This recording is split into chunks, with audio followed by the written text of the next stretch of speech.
In this video, we're going to look at how to hide the formula bar in Excel, and I'll provide you with two ways on how to hide the formula bar.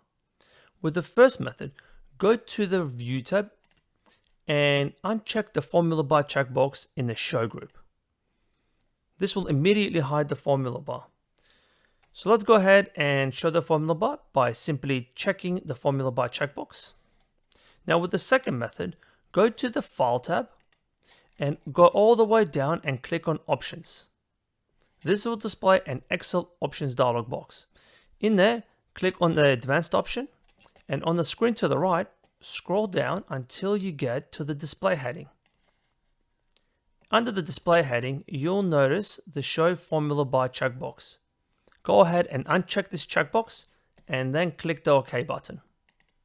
You'll once again notice that the formula bar has been hidden. I hope you found this video useful. If you did, click that like button and subscribe. Thank you for watching, and I'll see you in the next video.